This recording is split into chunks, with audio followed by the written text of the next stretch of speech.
Welcome to the Deep Dive, your knowledge shortcut to understanding some of the world's most, well, complex and fascinating players. And today, we're tackling a real giant, a global powerhouse. We absolutely are. A country whose identity seems woven from, I don't know, philosophical ideals, serious military might, and this unparalleled commitment to high culture, almost state-protected. We are diving deep into France.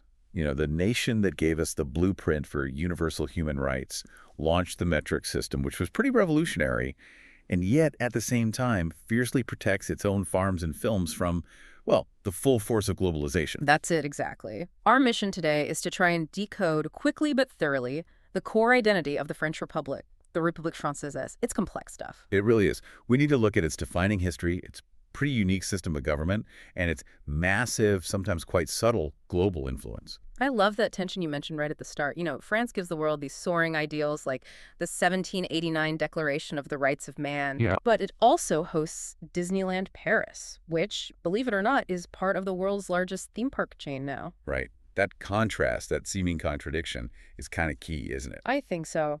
We're going beyond the bonjour, trying to get under the skin of what makes this ancient but still fiercely modern nation really tick. Okay, so to start, let's try and nail down the absolute essentials. The official name, République Française. That immediately tells you about its post-revolutionary commitment to republicanism. No kings here anymore. Definitely not. And the motto, everyone knows it, Liberté, Égalité, Fraternité, liberty, equality, fraternity. And this isn't just, a nice slogan. It's serious. It's enshrined in their constitution. It genuinely shapes their domestic policy debates constantly. And crucially, France isn't just a European player, is it? It still holds on to that centuries-old status as a great power. Oh, absolutely. The geopolitical CV is extensive. They're a P5 member of the UN Security Council. That means they have veto power. Huge leverage. And they're one of only 9 official nuclear weapon states. That combination, the veto and the bomb, gives them a unique kind of independent diplomatic clout. But maybe the most surprising thing, geographically speaking, about France's global status, it's about its overseas presence, isn't it? Yes. This often gets overlooked because France has territories scattered literally all over the globe. Think French Guiana in South America, Reunion in the Indian Ocean, French Polynesia, way out in Oceania. Right. Because of all that, France actually holds the world's largest discontiguous exclusive economic zone, the EEZ. That zone where they control the resources. Exactly, and it stretches across all the major oceans. The total area is, get this, 11,035,000 square kilometers. Wow, that's vast. It's immense. It gives them this incredible global footprint, extending their diplomatic reach and resource influence far, far beyond the borders of Europe. So the EEZ gives them real geopolitical muscle, but when we, picture France, we mostly think of metropolitan France, right? Yeah. The hexagon. Mostly, yeah. That's the part mainly in Western Europe. Borders stretching from the Rhine River across to the Atlantic coast and from the Mediterranean Sea all the way up to the English Channel and the North Sea. And the heart of all that, the capital, the cultural and economic engine, still Paris. Undeniably Paris. And here's a little historical nugget baked right into the name France that actually speaks to that core ideal of liberty, or maybe something slightly different. Oh, go on. Well, the name France itself, it comes from the Latin Francia. That just meant the realm of the Franks, the Germanic tribe that conquered Roman Gaul. Okay, makes sense. But what's fascinating is the connection to the English word franc, meaning free or outspoken. That word is directly related to the Old French word franc. How so? Well, some historical sources suggest that this meaning franc, meaning free, actually arose because after the Franks conquered the region, only the Franks were actually exempt from taxation. Everyone else, the Gallo-Romans, had to pay up. No way. So franc literally meant tax-free. Freedom was about not paying taxes. That's the theory. It's a powerful, almost, you could say, slightly cynical origin story for a nation that later founded itself on liberté, wouldn't you say? Definitely. Puts a different spin on things right from the start. Indeed. And it really sets the stage for what is a very rich and often very turbulent history. Okay, let's dig into that history now. Segment 1.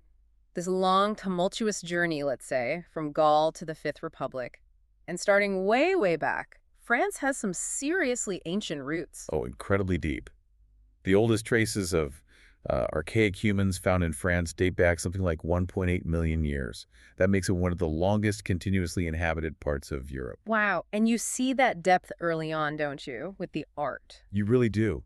That famous transition from Neanderthals to Homo sapiens, us, happened around 35,000 BC, and that's the era that gave us those incredible cave paintings at Lascaux. Stunning work. Dated to about 18,000 BC. It just showcases this profound early human creativity. It's quite moving, actually. Then we move forward a bit into the Celtic period. Right.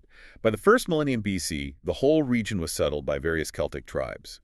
The Romans lumped them together and called them Gauls. And these weren't just simple farmers, were they? They were known for being tough adversaries. Extremely tough. Notorious adversaries of Rome. We see that really vividly around 390 BC. A Gaulish tribe called the Senones actually defeated the Roman army, marched on Rome itself, besieged the city. Besieged Rome. Yep. Held it for ransom, got paid, and then withdrew. You can imagine this was a humiliation Rome never, ever forgot. I bet. So that set the stage for conflict. Absolutely. That historical friction defined the next chapter. Around 125 BC, Rome starts its permanent annexation, beginning with southern Gaul. They called it Provincia Nostra, our part. Yeah, hence Provence. Exactly. The name stuck. Then the conquest of the rest of Gaul, famously led by Julius Caesar, culminated with the big showdown against the Gallic leader Vercingetorix in 52 BC. Caesar won. And that full Roman annexation, that was a real turning point, wasn't it, culturally? Foundational, absolutely. It led pretty quickly to the development of a distinct Gallo-Roman culture. It was this blend of Celtic traditions with Roman ways, Roman governance, infrastructure, Roman law. And cities started popping up. Key cities, yeah, like Lugdunum, that's present-day land. It became the administrative capital for the Gauls within the empire, really cementing the region's importance for centuries, right up until Rome started to decline. Which brings us neatly to the early Middle Ages and the actual birth of Francia. Right. The key player here is Clovis I. He manages to unite the various Frankish tribes under his rule around 481 AD. And he made a crucial decision, didn't he, about religion? He did. Probably around 498 AD, Clovis converted to Catholic Christianity. This had immense political consequences. How so? It basically transitioned the Frankish monarchy from being, an elective sort of secular power to becoming a hereditary monarchy based on divine right. And crucially, it secured the vital support of the very powerful Roman Church. And the church remembered that. They did. Later on, they dubbed France the eldest daughter of the Church. That alliance was critical for centuries. And Clovis's dynasty, the Merovingians, they eventually fade and give way to another famous line. The Carolingians. Yes. You get figures like Charles Martel, famous for halting the Umayyad Caliphate's advance into Western Europe at the Battle of Tours in 732. Hugely significant battle. And his grandson, the big one. Charlemagne. Exactly.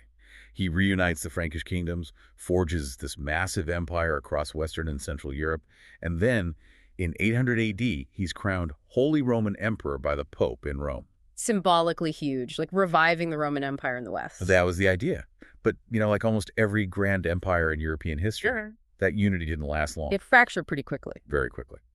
After Charlemagne's son, Louis the Pious, died, his realm was formally partitioned by the Treaty of Verdun in 843. And that treaty is important because... Because it created 3 separate kingdoms. And one of them, West Francia, emerges as the direct political ancestor of modern France. But then you get another problem. Devastating Viking invasions. This really weakened the central monarchy, made it decentralized, and that leads to the rise of classic European feudalism. Where the local lords have all the power. Pretty much. Powerful local noblemen often challenged the king directly. It was a very fragmented time. So the move back towards a strong, centralized France really begins with the next dynasty, the Capetians. Yes. And they did something symbolically very important. Starting around 1190, King Philip II Augustus formally switched his title. He stopped calling himself King of the Franks. Which was like king of a people. Exactly, a tribal designation. And started calling himself King of France. King of the land. Precisely. Yeah. Territorial designation. It cemented the crown's claim to rule the land itself, not just the people living on it. A subtle but profound shift. But that consolidation effort was immediately put to the test, wasn't it, with England? Oh, yes. The 100 Years' War, which actually lasted longer than 100 years, from 1337 to 1453, it was fundamentally a dynastic conflict with England over who had the right to the French throne. A period of intense crisis. Intense crisis, made infinitely worse by the arrival of the Black Death. The plague tragically halved France's population, which was estimated at around 17 million back then. Devastating. But France eventually won the war. They did. They secured nearly all the English territories on the continent. And a crucial factor in that victory, especially towards the end, was the inspiration provided by Joan of Arc. She really galvanized French national sentiment. So France comes out of the Middle Ages battered, but unified under its own king, and that sets the stage for absolutism. Exactly. And here's where it gets really, really interesting, especially for understanding French state power. We get to the reign of Louis XIV, the Sun King, in 17th century. He didn't just rule, did he? He fundamentally re-engineered the state. He did. His political method was, well, ruthless, but undeniably effective. He centralized all state power, famously declared, "L'État c'est moi," I am the state. And how did he actually do that? How did he break the power of the nobles? His masterstroke was Versailles. He built this immense, unbelievably opulent palace outside Paris, and then he essentially forced the powerful feudal lords who used to run their own regions to leave their lands and come live at court as dependent courtiers. Wow. So he pulled them away from their power bases. Exactly. Distracted them with elaborate court rituals, etiquette, parties. While the actual business of governing the country was increasingly run by royal administrators, loyal only to him. Clever. And incredibly effective, right? France became dominant. Spectacularly effective. It made France the leading political, military, and crucially cultural power in Europe. French became the language of diplomacy, of science, of literature across the continent. That dominance lasted well into the 20th century. That absolute power, that extravagance, and sowed the seeds of its own destruction, didn't it? It did. Fast forward to Louis XVI. His decision to provide very costly military support to the American revolutionaries. Which helped stick it to the British. Strategically, yes. But financially, it was ruinous. It drove the French kingdom perilously close to bankruptcy. So you have this massive financial crisis brewing. Exactly. And at the same time, you have the rising tide of Enlightenment philosophy. Thinkers like Voltaire, pushing for civil liberties, religious tolerance, and Rousseau, with his radical ideas about the social contract and popular sovereignty. Undermining the whole idea of monarchy by divine right. Completely. Destroying the moral and intellectual legitimacy of the absolute monarchy. So you have bankruptcy looming and the philosophical justifications for the old system crumbling. That combination just exploded, didn't it, into the French Revolution? Exploded is the right word. Yeah. 1789 to 1799. It kicks off with that iconic event, the storming of the Bastille prison in Paris, July 14, 1789. Still their national day. And the National Assembly moved fast, abolishing feudalism. Right. And producing that foundational document, the Declaration of the Rights of Man and of the Citizen. Universal rights. Hugely influential globally. But the transition wasn't exactly peaceful, was it? From monarchy to republic. Anything but. The monarchy was abolished in 1792. Louis VI and Marie Antoinette were executed by guillotine, and then came the Reign of Terror. Led by Robespierre and the Committee of Public Safety. Yes. It was this brutal effort to consolidate revolutionary power, eliminate enemies of the revolution. Estimates suggest around 16,000 people were officially executed. It really highlighted the revolution's dark side, capable of soaring idealism, but also extreme violence. And out of all that chaos, that internal turmoil, emerges one figure. Napoleon Bonaparte, a brilliant military general who had risen through the ranks during the Revolutionary Wars. He seized power in a coup in 1799, becoming first consul. And later, emperor. Indeed. Crowned himself emperor in 1804, establishing the First French Empire. This was France's absolute military zenith. Subjugating most of Europe. Much of continental Europe fell under his control or influence. And significantly, as his armies marched across Europe, they spread revolutionary reforms. Like the Napoleonic Code. Hugely important. The Napoleonic Code provided this standardized secular legal framework. It replaced the patchwork of old feudal laws. It influenced legal systems across the world. And, of course, the metric system, another French export spread by Napoleon. But the cost was immense, right, in human lives. Staggering. It's estimated about 1 million Frenchmen died during the Napoleonic Wars, from Russia to Spain. So after Napoleon's final defeat at Waterloo in 1815, the 19th century in France was messy, lots of changes in government. Very messy, a real cycle of instability. They went through restored monarchies, another revolution, a second republic, a second empire under Napoleon's nephew. Until another war basically crystallizes the modern French state. Exactly. The Franco-Prussian War of 1870-71. This was a national disaster for France. Swift defeat. Humiliatingly swift. Prussia and its German allies crushed the French army. Napoleon III was captured. Paris was besieged. France lost the important eastern territories of Alsace and Lorraine to the newly unified German Empire And that defeat led to the fall of the Second Empire. and the establishment of the Third Republic. Now, the Third Republic was crucial. It lasted from 1870 right up until 1940. Despite a shaky start, it was the regime that really institutionalized the centralized, secular state structure we recognize in France today. This is when things like state education become really embedded. Precisely. Key reforms, like the compulsory, free, and secular public education system pushed through by Jules Ferry in the 1880s. The explicit aim was to create a unified, patriotic French citizen loyal to the Republic regardless of their regional background or religious beliefs, building the nation through the classroom. But those borders drawn in the 19th century, especially losing Alsace-Lorraine, that directly fed into the massive traumas of the 20th century, didn't it? Directly. The desire for revenge against Germany, and reclaiming those lost territories was a huge factor leading into World War I. And the 20th century for France was, well, defined by resilience, yes, but also just immense suffering. Deep, deep scars. Winning World War I came at a truly horrific human cost. 1.4 million French soldiers died. That was 4% of the entire population at the time. Whole generation scarred. And then just 2 decades later? World War II. Swift defeat again in 1940. Occupation by Nazi Germany. The establishment of the collaborationist Vichy regime in the south, led by Marshal Pétain.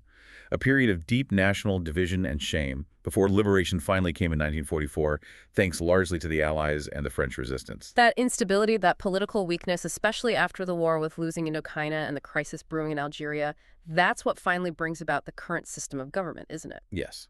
The Fourth Republic, established after WWII, proved too weak, too unstable, plagued by constantly shifting coalitions. The breaking point was the Algerian War of Independence. A brutal conflict. Incredibly brutal. It was an anti-colonial war where France used pretty systematic torture and repression in an attempt to hold on to Algeria. The political crisis it caused back in France was immense. The human cost in Algeria was huge too, right? Absolutely devastating. Estimates of casualties range from 500,000 up to possibly 1 million people, and around 2 million Algerians were internally displaced as France tried to maintain control. And this chaos threatened civil war in France itself. It genuinely did. The military was deeply divided. There was a real fear of a coup. And that crisis brought General Charles de Gaulle back from retirement in 1958. A war hero. The national savior figure. He was given a mandate to write a new constitution, one that would create a much stronger executive, a stable presidency, capable of managing the crisis. And that's the birth of the Fifth Republic? That's the Fifth Republic, established in 1958, the system they still have today. De Gaulle used its powers to manage the decolonization process, ultimately granting Algeria independence in 1962, despite huge opposition from settlers and parts of the army. So a massive political and colonial shift. But even after that, France went through one more major internal upheaval, didn't it, in the 60s? Yes. The events of May 1968, started by students, joined by workers, it became this massive wave of protests, strikes, occupations. It shook the establishment to its core. Did it bring down the government? Politically, no. De Gaulle actually weathered the storm, called an election and won a landslide.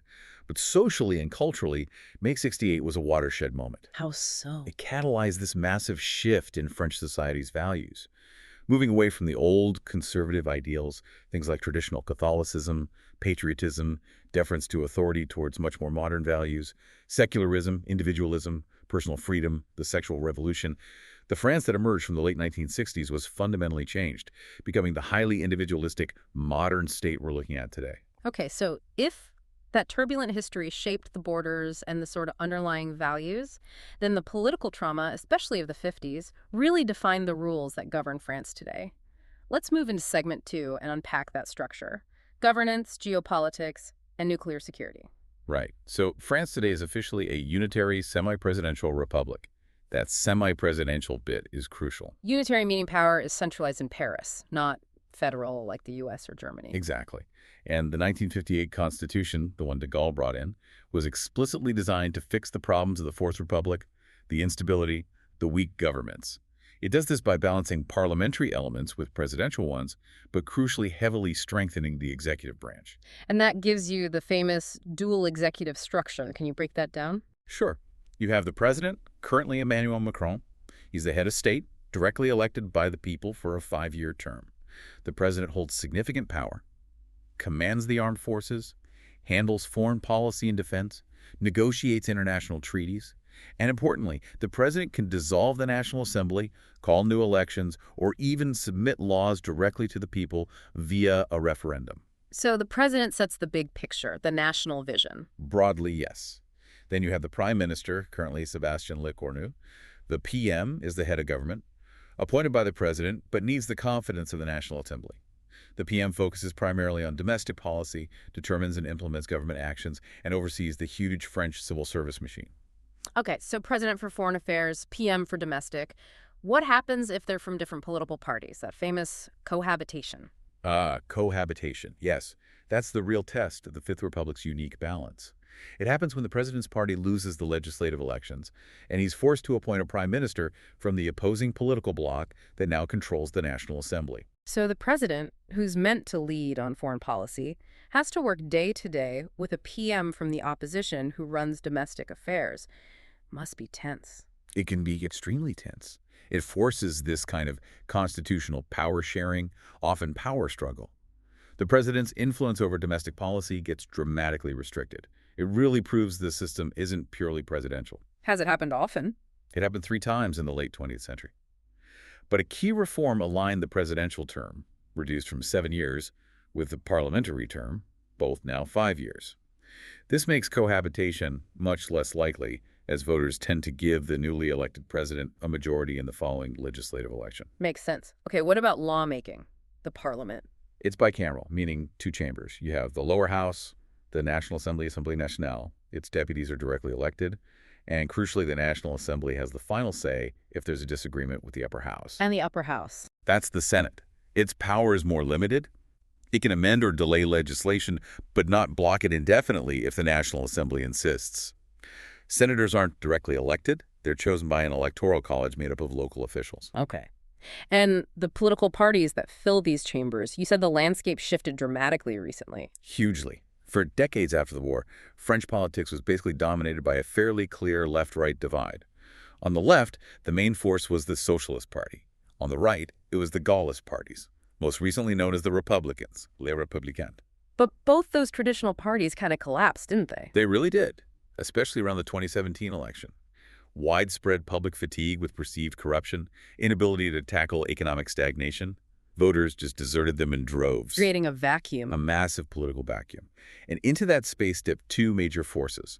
Firstly, Emmanuel Macron's La République en Marche, LRM, now usually just called Renaissance. He created it as a centrist movement explicitly designed to break that old left-right mold, and it swept to power in 2017. And the second force. Perhaps even more significantly for the long-term future, the far-right Rassemblement National Rally, led for years by Marine Le Pen. They have undergone a process of demonization, trying to soften their image, and have rapidly gained ground. Becoming the main opposition. Following the 2022 legislative elections, yes, the National Rally became the single largest opposition party in the National Assembly. This represents a really massive shift in French politics, away from the post-war consensus that largely excluded the far right from mainstream power. Okay, let's shift from the political dynamics in Paris to the actual administrative map of France. How is the country organized geographically? It seems complex. It is quite layered, reflecting that centralized history. Metropolitan France is divided into 13 regions. Think of them like large administrative areas. Then you add the 5 overseas regions like Guadeloupe, Martinique, French Guiana, Réunion, Mayotte, which have the same status as the mainland regions. So 18 regions in total. And below the region. Below the regions, you have the departments. There are 101 departments in total, 96 metropolitan, 5 overseas. These are probably more ingrained in French daily life. How so? Well, they're numbered, often alphabetically originally. And those department numbers are still widely used. You see them on car license plates, and they form the first 2 digits of postal codes. This is a very visible sign of centralized administrative grid laid over the country. And those overseas territories we mentioned earlier, the ones that give France that huge EEZ, like French Polynesia or New Caledonia, they fit into this structure how? They're slightly different. They are generally classified as overseas collectivities or have other specific statuses, while integral parts of the French Republic, they usually have more autonomy than the regions and departments, and critically, most of them are not part of the European Union or its single market and customs area, unlike the overseas regions. Ah, okay. That's an important distinction. Now, let's tackle one of the most defining and sometimes controversial aspects of French identity and law: laïcité, secularism. Yes, laïcité. It's fundamental. It's enforced through France's civil legal system. Remember, law comes mainly from written statutes, heavily based on that Napoleonic code we talked about. Judges interpret the law. They don't really make it like in common law systems. And all laws have to respect. The principles laid out in the 1789 Declaration of the Rights of Man. That's paramount. For instance, you can't have retroactive criminal laws. Ex post facto laws are prohibited. So laïcité, what's the core principle? The bedrock is the 1905 law on the separation of the churches and the state. It mandates a strict separation. Crucially, the French state does not formally recognize, subsidize, or financially support any religion. Complete state neutrality in religious matters. That's the ideal. The state guarantees freedom of conscience for individuals in private, but insists that the public sphere, public institutions like schools and government offices, must remain absolutely free from religious influence or symbols. Was the 1905 law just about neutral separation, or did it have a more pointed aim originally? Historically, it was highly anti-clerical. Its primary target was definitely the political and social power of the Catholic Church, which had dominated French life for centuries. Is there anywhere that law doesn't apply? Yes, the historical quirk, Alsace-Moselle. Those regions were part of Germany when the 1905 law was passed, so when they returned to France after WWI, they kept their older system, the Concordat, where the state actually still pays the salaries of clergy for certain recognized religions: Catholic, Lutheran, Calvinist, and Jewish. It's an anomaly. Okay. So that deep commitment to state neutrality in the public sphere, that's what leads to those laws that often make international headlines, right? Like banning religious symbols in schools. Exactly. The 2004 law banned the wearing of conspicuous religious symbols that includes large Christian crosses, Jewish kippahs, and, most controversially, Islamic headscarves in state primary and secondary schools. And the 2010 law? That went further, banning the concealment of the face in all public spaces. While not explicitly mentioning religion, it effectively outlawed the wearing of full-face Islamic veils, like the niqab or burqa, in public. And these laws generate a lot of debate, obviously. Huge debate. From the French state's perspective, these bans are seen as necessary to uphold laïcité, ensure equality between citizens, especially between sexes, promote integration, and protect the unity of the Republic from what they perceive as encroaching sectarianism or communalism in the public square. But the criticism. Human rights groups, both domestic and international, have criticized them, particularly the face-covering ban, arguing they disproportionately target and discriminate against Muslim women, infringing on their freedom of religion and expression. It's a clash of principles, really. It's worth noting, though, the sources suggest that despite the international criticism, these policies, the bans, and the general principle of laïcité remain very popular with the majority of the French population. They see it as fundamental to their national identity. That does seem to be the case, yes. On a different note regarding rights, France has often been at the forefront of progressive social legislation in Europe. Such as? Well, they legalized same-sex marriage and adoption for LGBT couples back in 2013. And very recently, in 2024, France made headlines by becoming the first country in the world, let alone the EU, to explicitly enshrine the right to abortion in its constitution. A very strong statement about secular and individual rights. Absolutely. Now, let's pivot slightly to France's stance on the world stage, its foreign policy and military power. Still a major player. Definitely. As we said, great power status, founding member of the UN with that crucial P5 veto, member of the G7 group of leading economies, the G20, and, critically, a key driving force within the European Union. The Franco-German engine. Exactly.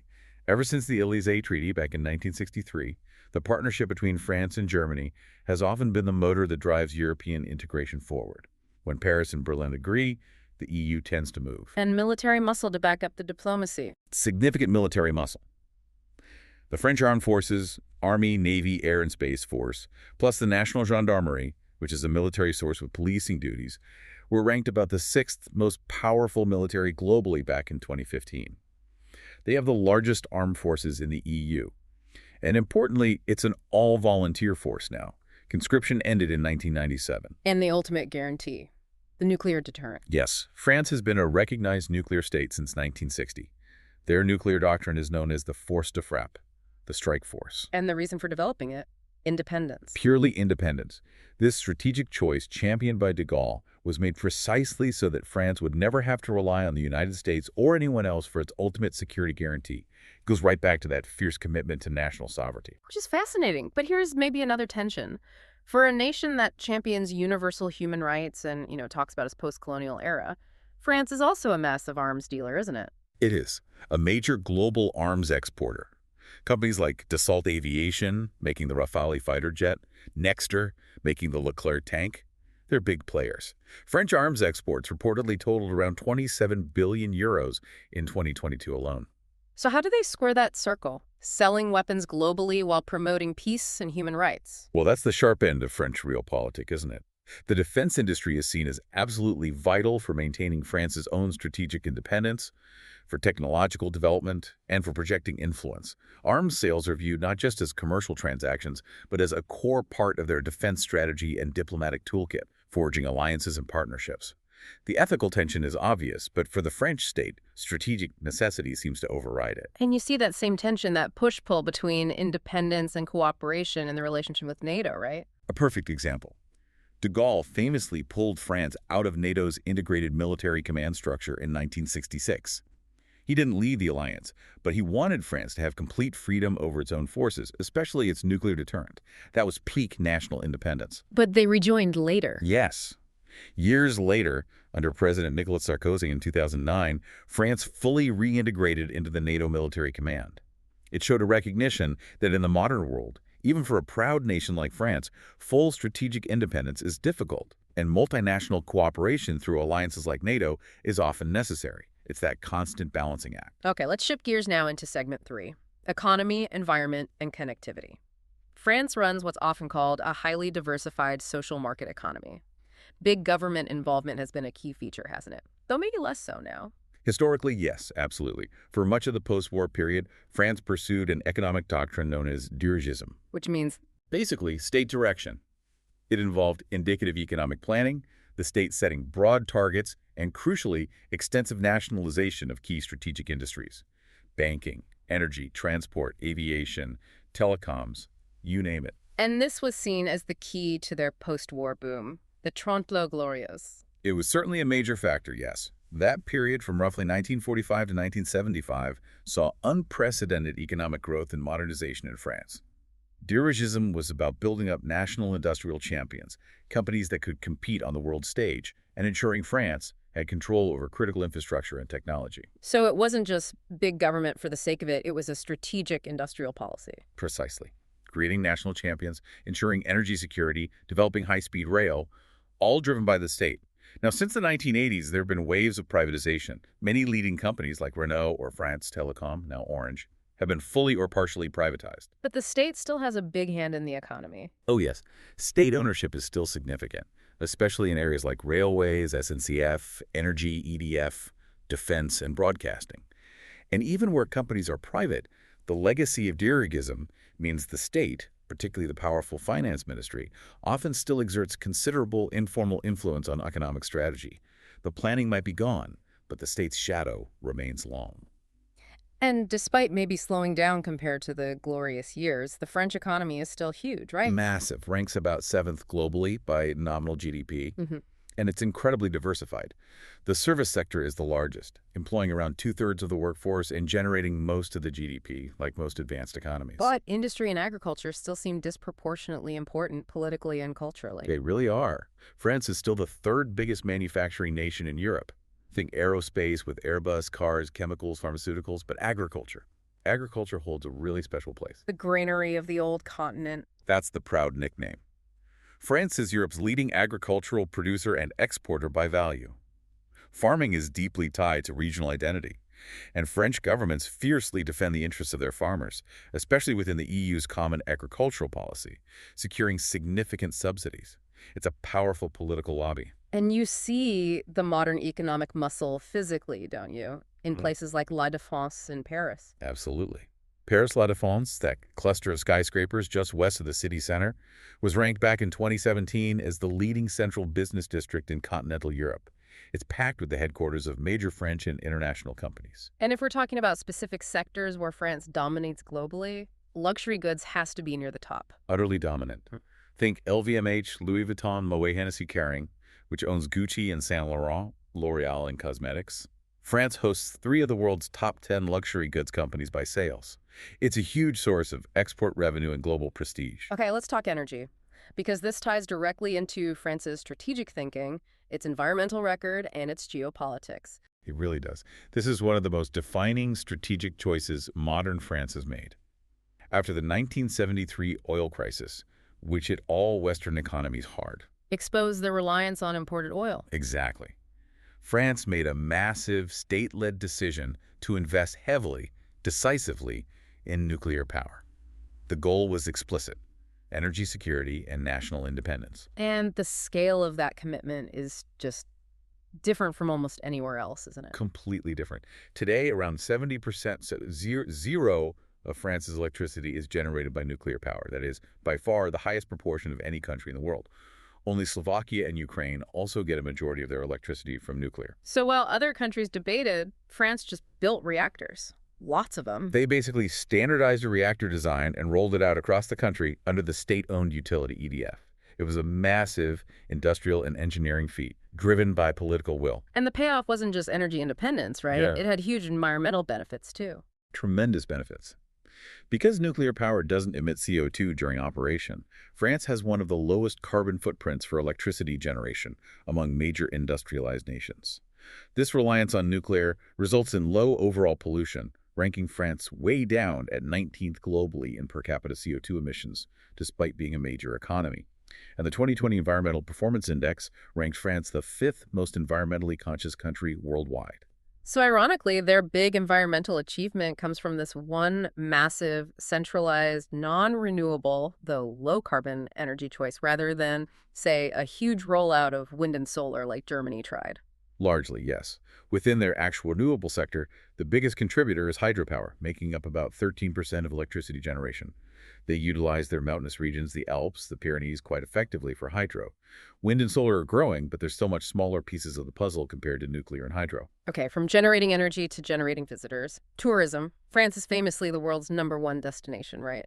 By visitor numbers, yes, absolutely #1. They hit an incredible 100 million foreign visitors in 2023. 100 million. But here's the interesting bit. Despite having the most visitors, they only rank 3rd globally when it comes to the money tourism actually brings in. Why is that? It's generally put down to the nature of the visits.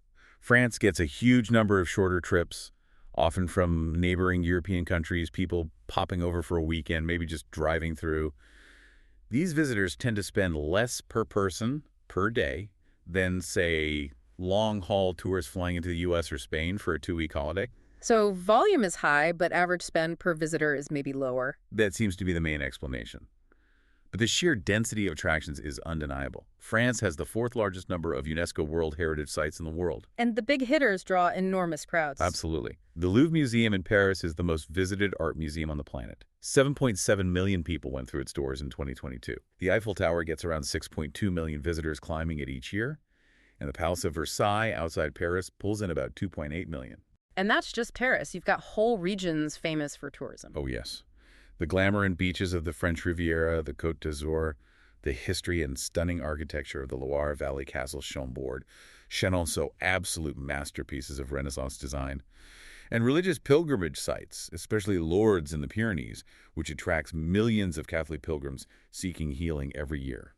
So to move all these people around, both tourists and the French themselves, require some serious infrastructure. Railways. World class. France has the 2nd most extensive railway network in Western Europe after Germany. And the jewel in the crown is the TGV train à grande vitesse, high-speed rail. How fast does it go? The TGV network connects major cities across France and internationally, routinely traveling at speeds up to 320 kilometers per hour, or about 200 miles per hour. It revolutionized travel within France. And roads. The road network is actually the most extensive in all of continental Europe. Vital for freight, for connecting smaller towns, and for all those driving tourists. And it includes some pretty spectacular engineering feats. Like the Millau Viaduct. Exactly. Yeah. Spanning the Tarn Valley in southern France, the Millau Viaduct is the tallest bridge in the world by structural height. It's a stunning piece of modern design and engineering, really underscoring France's continued excellence in civil engineering. This connectivity underpins everything: tourism, trade, internal cohesion. Hmm. Okay, our final segment. Let's dive into societal dynamics and cultural influence. And here again, we find France often standing out, sort of defying wider European trends, especially demographically. How so? They're an anomaly in Western Europe, In demographic-wise. some ways, yes. While much of the continent, particularly Southern and Eastern Europe, is really struggling with population decline and very low birth rates, France has maintained a relatively high rate of natural population growth for What decades, are your birth rate? consistently the highest fertility rate in the entire European Union. In 2023, it stood at 1.79 births per woman. Now, that's still below the replacement rate needed to keep the population stable without immigration.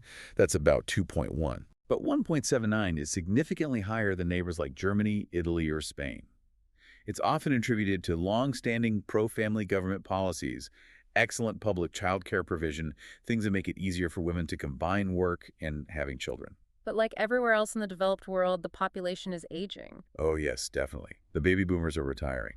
The mean age in France is now 41.7 years, so aging is still a major long-term challenge. And the other huge factor driving population dynamics and cultural diversity is immigration, isn't it? Absolutely crucial. Immigration has been central to French population growth and societal change for many decades, really since the post-war boom needed labor. It's estimated that roughly a fifth, about 20% of the population living in France today are either first or second generation immigrants. And where have people primarily come from? What are the major ancestry groups? It's very diverse, which is key to understanding modern France. There's a very large population of Italian ancestry, maybe around 5 million people, dating back to earlier waves of migration. Then, the largest groups originating from outside Europe are from Northwest Africa. The Maghreb, Algeria, Morocco, Tunisia. Estimates range from 3 to 6 million people of Maghrebi ancestry, and a significant population, around 2.5 million, with roots in sub-Saharan Africa. And migration patterns shift, don't they, depending on economics or politics? They do. For example, after the 2008 financial crisis hit Southern Europe really hard, there was a noticeable uptick in immigration to France from Spain, Portugal, and Italy between about 2009 and 2012. People moving north within the EU seeking better job prospects. It highlights that internal EU migration flow. Okay, let's talk language. French is the official language, obviously, but it's quite tightly controlled, isn't it? Very much so. The sanctity of the French language is taken very seriously. It's officially regulated by the Académie Française. The French Academy, that sounds old. It is. Established way back in 1635 by Cardinal Richelieu. Its members, the immortals, act as the official guardians of the language, deciding on correct usage, grammar, and whether to admit new words, especially English loanwords. French remains the native language for about 87% of the population living in metropolitan France. But France isn't monolingual, is it? There are regional languages. No, and historically the centralized state actually suppressed them quite harshly in the name of national unity. But more recently, there's been a greater recognition of France's linguistic heritage. Regional languages like Occitan in the south, Breton and Brittany, Basque, Corsican, which is actually linguistically closer to Italian dialects, Alsatian German, they're now formally recognized as part of France's cultural heritage, though their daily use has declined significantly. That centralized state control is really visible in the education system too, isn't it? Nowhere more so. We mentioned Jules Ferry's reforms in the late 19th century, making education free, secular, and compulsory, now up to age 16. It was a very standardized national curriculum. But it's really in higher education where you see the unique, and some would say elitist, structure of the French system most clearly. You mean the split between regular universities and the grande école? Exactly. It's a dual system. Mm-hmm. On one hand, you have the large public universities, which are generally open access. If you pass the baccalaureate, the high school exit exam, Yeah. you can usually get in somewhere. Okay. But then, separate from the universities, you have the grandes écoles. These are highly specialized, incredibly selective, elite institutions. Famous names like the École Polytechnique for engineering and science, HEC Paris for business, Sciences Po for political science and public administration, and the ENA, École Nationale d'Administration, which historically trains almost all top civil servants and politicians. They're criticized for being elitist. Often, yes, because entry is through fiercely competitive entrance exams, and they tend to recruit disproportionately from wealthy families, particularly from the affluent western suburbs of Paris. They essentially reproduce the country's elite. So graduating from a grande école is the main path to power. Traditionally, Overwhelmingly, yes. The vast majority of France's high-ranking civil servants, political leaders, and CEOs of major companies are graduates of these few elite schools. This system, sometimes nicknamed the anarchy after the ENA, creates this powerful, tight-knit elite that has shaped France's economic and political path for decades, whether under dirigism or the more recent centrist governments. It raises real questions about social mobility. A powerful self-perpetuating system. Okay, finally, let's turn to maybe France's most globally recognized asset, its incredible cultural influence, its soft power. Arguably where its impact is most profoundly felt around the world, yes. Let's take art. Historically, French art was influenced by its neighbors, especially Flemish and Italian artists during the Renaissance and Baroque periods. But then France starts defining the movements itself. Big time.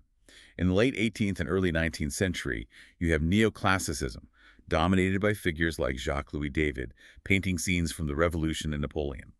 Then, in the mid to late 19th century, Paris becomes the crucible for world-changing styles like realism, Courbet, then Impressionism, think Monet, Renoir, Degas, painting modern life in a completely new way. Changed art forever. And then Post-Impressionism, Van Gogh, Cézanne, Gauguin, and into the 20th century, Fauvism, Matisse, and Cubism, which was jointly developed in Paris by the Spaniard Picasso and the Frenchman Georges Braque.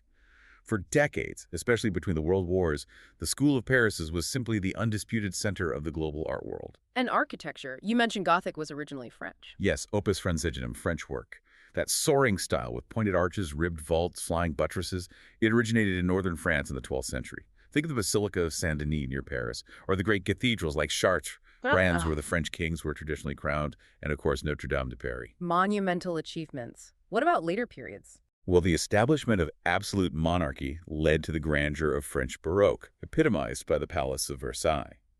Then, crucially for the city we see today, Baron Haussmann's radical renovation of Paris under Napoleon III in the mid-19th century. Those wide boulevards, a uniform apartment building? Exactly. It was a massive exercise in urban planning, emphasizing order, traffic flow, hygiene, and state control over the city's growth. It defined the look of central Paris. More recently, you have bold, modern statements like the Centre Pompidou, the Louvre Pyramid, and the high-rise La Défense Business District. Literature and philosophy. Huge impact there, too. Immense. We already touched on the Enlightenment thinkers like Voltaire and Rousseau, whose ideas literally fueled the revolution. Then in the 19th century, you get literary giants like Victor Hugo. His Les Miserables is often ranked among the greatest novels ever written. Alexandre Dumas, The Three Musketeers, The Count of Monte Cristo, Jules Verne, pioneering science fiction, globally beloved authors. And 20th century philosophy. Dominated by French existentialists, grappling with the meaning of life, freedom, and responsibility. After the horrors of WWII, Jean-Paul Sartre, Albert Camus, Simone de Beauvoir. Her book, The Second Sex, was foundational for modern feminism. Even going back further to the 17th century, René Descartes is often called the father of modern Western philosophy for his emphasis on radical doubt and reason. I think, therefore I am. Okay, cinema. France's role there is fundamental, isn't it? It's literally the birthplace of cinema.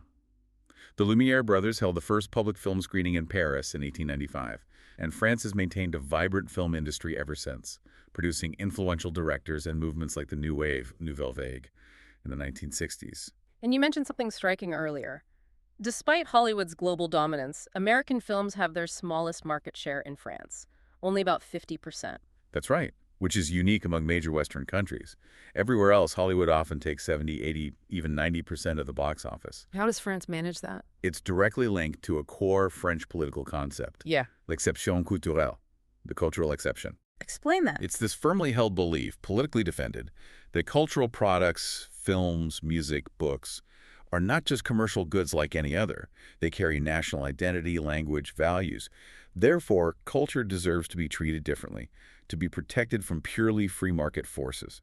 So the state actively intervenes. Yes, through subsidies for French film production, quotas for French music on the radio, tax breaks, levies on cinema tickets that fund domestic creation. It's the state deliberately intervening in the market to ensure the survival and visibility of French culture against the tidal wave of, primarily, American cultural exports. It's a cornerstone of French policy, even recognized by UNESCO. Fascinating. And of course, we can't talk French culture without mentioning fashion. Haute couture, high fashion, essentially originated in Paris in the mid-19th century with Charles Frederick Worth. And Paris remains one of the world's undisputed fashion capitals, home to legendary houses like Chanel, Dior, Saint Laurent. Their continued dominance is clear, with French luxury conglomerates leading the global market. And finally, food and sport. Absolutely central to French life. The cuisine is renowned for its regional diversity, rich butter and cream dishes in the north, Mediterranean flavors with olive oil and herbs in the south, world-famous wines, hundreds of varieties of cheese, often protected by AOC, Appellation d'Origine Contrôlée, Yeah. designations guaranteeing quality and origin. And in sports, France hosts the Tour de France, probably the world's biggest annual sporting event. And the French Open tennis tournament. One of the 4 Grand Slams, yes. And let's not forget, Baron Pierre de Coubertin, a Frenchman, was the driving force behind reviving the modern Olympic Games in 1896. Sport is deeply embedded in the national culture.